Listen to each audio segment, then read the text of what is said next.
What's up, hustlers? Welcome back to Fuel for Hustlers, the channel that brings you the most incredible stories of people who refuse to let their circumstances define them.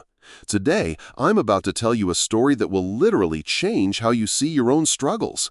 This is about a girl who wore potato sacks as dresses, was abused and broken, but still became the first black female billionaire in American history. This is the untold journey of Oprah Winfrey. January 29, 1954. Kosciuszko, Mississippi. In a house with no electricity, no running water, a 14-year-old girl gives birth to a baby named Oprah. The father? Nowhere to be found. This baby would spend her first years with her grandmother, Hattie Nay, a woman so poor she made Oprah's dresses out of potato sacks. Kids at school called her Sack Girl and laughed. But her grandmother taught her to read at age 3 and said, "Child, you were born to do something great." While other children played, little Oprah escaped into books because reality was too painful. At age 6, Oprah was sent to live with her mother in Milwaukee.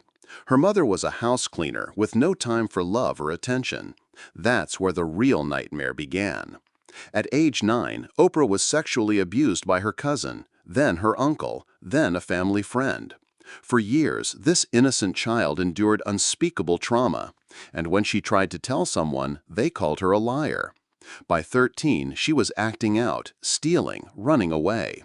Her mother sent her to live with her father in Nashville. Vernon Winfrey was everything her mother wasn't.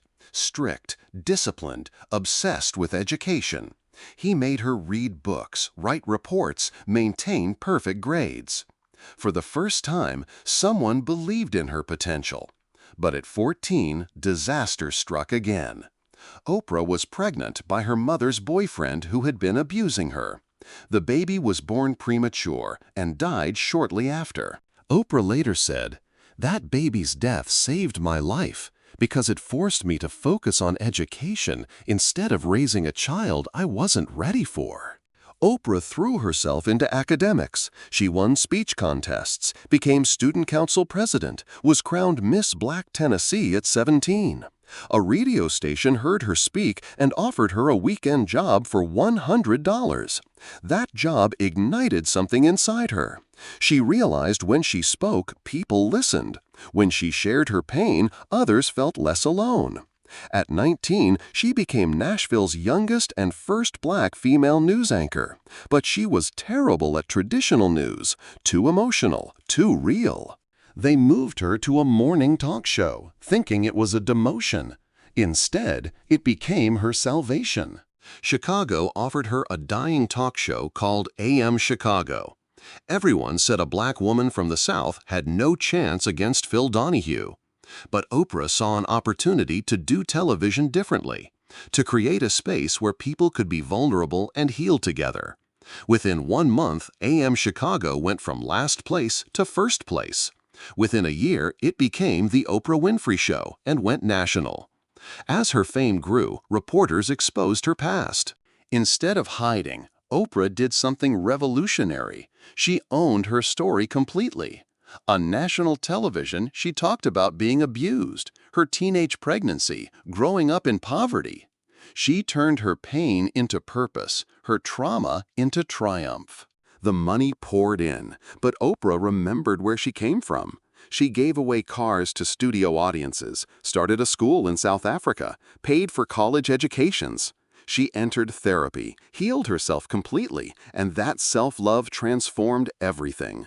She started Harpo Productions, became the first black woman to own a television studio, launched O Magazine, created OWN Network, and built a media empire worth billions. Today, Oprah Winfrey is worth $2.8 billion. She's interviewed presidents, influenced elections, made and broken careers. But more importantly, she's shown millions that your past doesn't define your future. The trauma can become your superpower, that speaking your truth sets you free. The little girl called Worthless became Time magazine's most influential person. The teenager who was pregnant and ashamed became a voice for women's empowerment worldwide. Here's what Oprah's story teaches every hustler. Your circumstances don't determine your destiny, your choices do. She could have stayed a victim, made excuses, blamed her childhood. Instead, she chose to see every setback as a setup for a comeback, every wound as a window to help others heal. She didn't just overcome her obstacles, she transformed them into opportunities. So what's your excuse? If a girl who wore potato sacks can become a billionaire, what's stopping you? Your struggle is your strength. Your pain is your power. Your past is your preparation for greatness. That's a wrap for today's episode of Fuel for Hustlers. If Oprah's journey inspired you to stop making excuses and start making moves, smash that like button, share this with someone who needs this message, and subscribe for more stories that will fuel your hustle. Remember, your greatest test becomes your greatest testimony. Until next time, keep grinding, keep believing, and never forget you have the power to write your own story. Stay hungry, stay humble, stay hustling.